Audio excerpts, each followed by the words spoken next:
forget it, you know. So I am not official until I can make those meatballs. But anyway, off on another tangent. I made these spicy meatballs, and I had this Barbera open, and I'm like, I don't care, it's not supposed to match, I want it, you know? And that's the other thing, at the end of the day, what do you want? Do what you want. In this case, it worked out well. Somehow, the acidity took away, again, the acid of the tomato sauce, and I tasted all of the veal and the beef and the meat flavor of the meatballs. And then the fruit was so big, it was actually, I think it was a Michele Chiarlo was the one, or was it? Anyway. But it was super jammy. I mean, there was so much fruit that it was almost like the fruit act as perceived sweetness and offset the spiciness. And I just kept going back and forth. It was an incredible match. So, questions, thoughts, anybody? No, you've all had enough wine. You're ready to go home and have a beer. No, ready for more wine. Ready for more wine. I love it. Let me make sure I got everything across here that I wanted to get across. You're going to have the most amazing tasting after this. We're going to go outside. You're going to have an hour to pound through 5 red and 5 white pairings that Chef Bear has done. And they're absolutely brilliant. You have a question back there? Yeah. I'm not great at food pairing, but here's my family. Only loves sweet Riesling. But my family loves, Rieslings because they're sweet. They want the residual sugar. But in trying to open their palate up, are there foods that can be a little bit sweeter or not sweeter that might be able to bring out a sweetness? Is there a pairing that might introduce them into more like drier style, or normal wines, if you will? Yeah. I totally hear what you're saying. It's like, I say ultimately you should have what you like, right? But when my mom keeps, like big, huge red wines in the fridge, and drinks them on ice, I'm like, sometimes what you like just doesn't work. It's wrong, So I know what you mean. It's like some people are just hooked on certain wines. I mean, all I can say to that is, if you're saying they always like to have the sweeter wines kind of no matter what they're eating, right?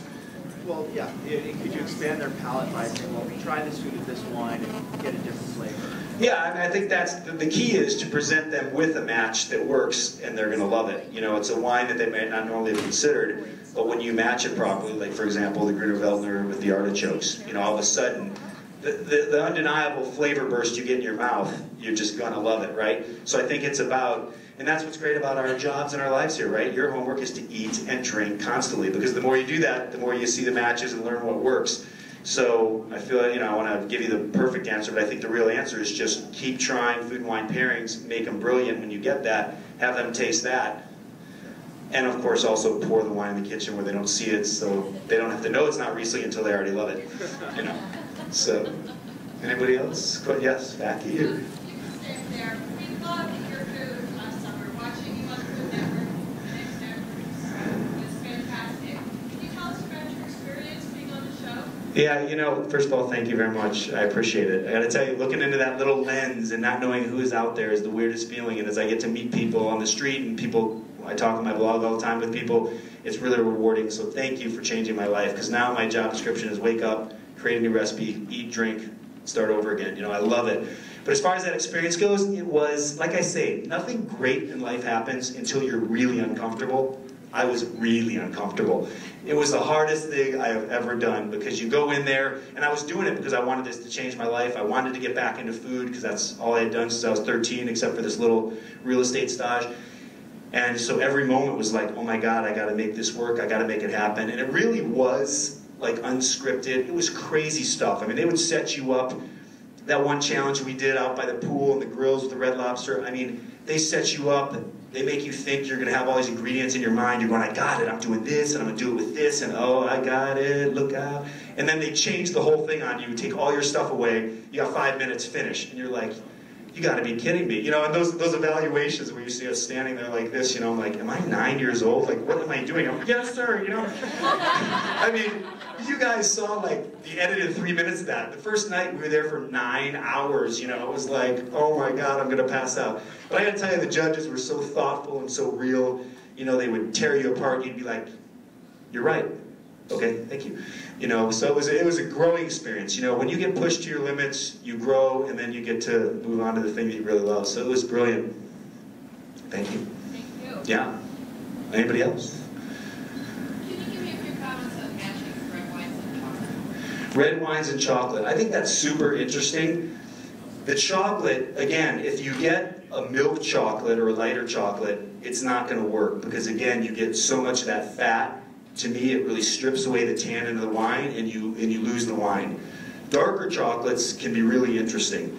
If you get a darker chocolate, it has almost a bitterness to it as well, but it still has the cocoa butter, so it can balance the tannins.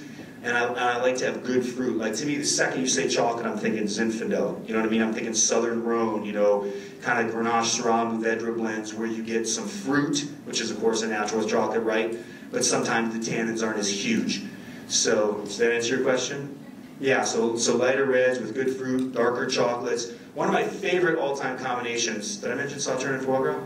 Yeah, okay, so we got that one covered. But another one, if you haven't tried it, is you got to get some Oloroso sherry and some Arcona almonds. Has anybody ever done that? Yeah, you guys are with me on that. It's like, it's insane. You take a sip of the sherry and you get that kind of slightly aged wood cask, almost as if the vanillin in the barrel just turned into nuts in the wine as it is. And then you eat one of these Arcona almonds and it's like almond butter. I mean, I'm just sitting there going, you gotta be kidding me. You know, this is when you have friends over, like your relatives that you want to get to try something new. I have friends over who are like, yeah, I like wine and food pairings, you know, whatever. Okay, so where should we put the couch? But then they taste this and they stop in their tracks. They're like, oh my God, this is what you're talking about. I'm like, thank you. You know, so that's another brilliant pairing if you haven't tried that one.